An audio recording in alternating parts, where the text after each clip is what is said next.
A period of 1.525. Thank you, Counsel. Thank you very much. Thank you both. Thank you both. Our next case is U.S. National Bank versus White. My understanding is that Mr. White is precluded from oral argument. Good afternoon. Good morning. Counsel, please take. May it please the court. My name is Bart Heffernan for the appellant. I don't know if you've had an opportunity to read my statement of facts. Counsel, Yes, we read every single thing that people file here unless they file it 10 minutes before we come out here. So you can assume that we have read everything you filed. Okay. All right. Basically, to simplify this, there was this matter had originally been filed by David Stern's office.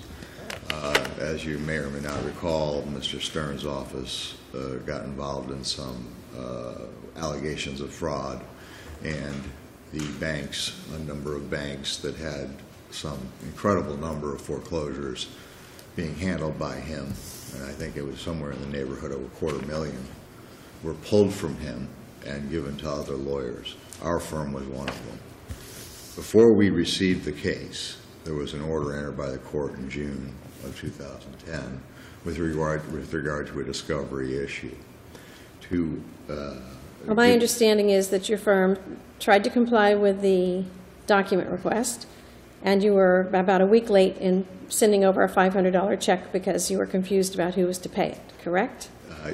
Basically, yes. And you thought the hearing on the motion had been canceled, so you didn't go? I thought it was.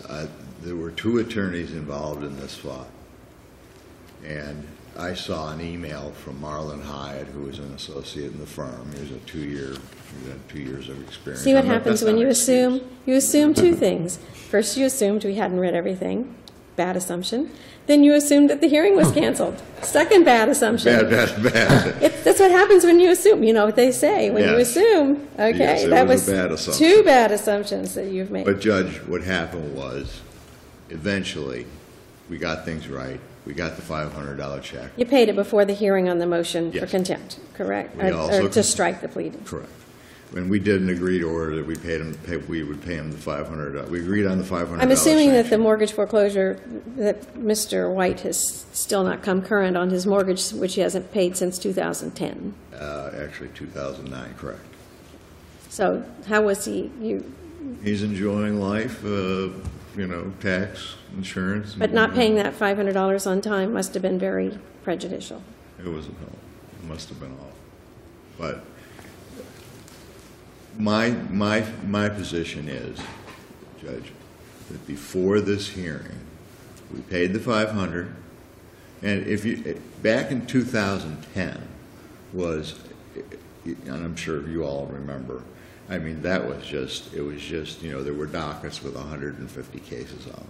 Were there any Cosell findings made here that whose fault it was? Was it the client as opposed to the lawyer? Were any of those determinations made before the pleadings were stricken and default entered? Did we make that? No, Did the trial judge judge make any Cosell findings? No. It was strictly the order that was entered, just striking it, and that's order, it. and I'm very sorry, appendix, my cite form was not very good back then. I haven't been doing appeals, but appendix 7 has the order from the court granting the defendant's motions, and it says plaintiff's pleadings are stricken, and I can't understand that word. This case is dismissed with prejudice. It's just a form order. It's a one-pager. Right, for plaintiff's failure to comply with a court order. But prior to this hearing, we gave him his $500, and we sent out discovery. The discovery included